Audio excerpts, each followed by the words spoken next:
ভিডিওতে আমি মোহাম্মদ মাহবুব হাসান আপনাদেরকে স্বাগত জানাচ্ছি। আমাদের দৈনন্দিন জীবনে এবং পারিবারিক জীবনে বাসা বাড়িতে নানা ধরনের নানা সময়ে কিন্তু ঝগড়াঝাঁটি, অশান্তি, বিভিন্ন ধরনের সমস্যা কিন্তু আমাদের সংসারে লেগেই থাকে।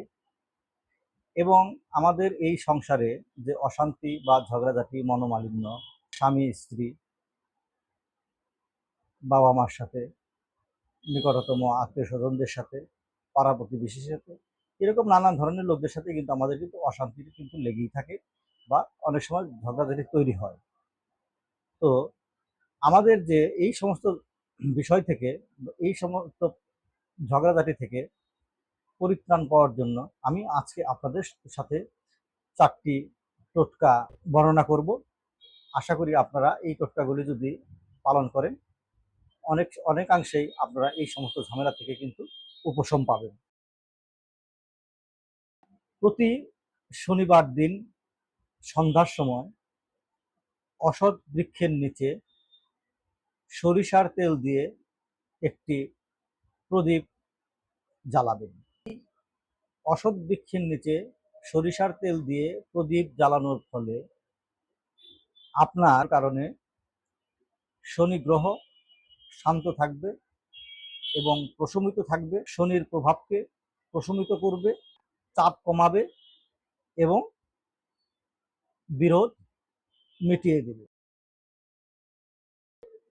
একটি বাটিতে কিছু সন্ধব লবণ রেখে ঘরের একটি কোণায় রেখে দিন। এই সন্ধব লবণ গৃহের যে ক্ষতিকারক শক্তি বা নেগেটিভ এনার্জিকে শোষণ করে এবং বাড়ির ভিতরে শান্তিপূর্ণের পরিবেশ সৃষ্টি করে এবং একটি শান্তির তরঙ্গ সৃষ্টি করে।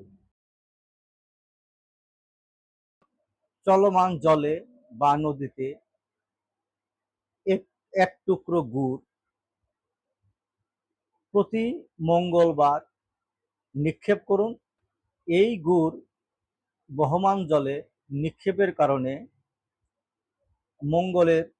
মঙ্গল গ্রহের রাগ প্রশমিত হয়, বাড়িতে সম্প্রীতি এবং ভালোবাসা ফিরে আসতে সহায়তা করে। প্রতিদিন সৃষ্টিকর্তাকে বা দেবতাকে একটি লাল ফুল নিবেদন করবেন, কারণ এই লাল ফুল ভালোবাসা, শান্তি এবং ঈশ্বরের আশীর্বাদ এই সমস্ত বিষয়ের প্রতিনিধিত্ব করে। অতএব প্রতিদিন একটি করে লাল গোলাপ বা একটি করে লাল ফুল ঈশ্বরের বা সৃষ্টিকর্তার বা দেবতার কে নিবেদন করবেন, আশা করি ফল পাবেন।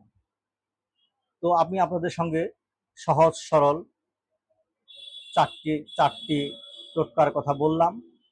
আপনাদের বাসাবাড়িতে এরকম ঝগড়াঝাটি অনেক কিছু যদি লেগেই থাকে, তাহলে এগুলি পালন করুন, আশা করি উপকৃত হবেন। আপনাদের যদি কোনো প্রশ্ন বা কোনো জিজ্ঞাসা থাকে তাহলে আমাকে করতে পারেন এবং আমার এই চ্যানেলটি আপনারা সাবস্ক্রাইব এবং লাইক করবেন।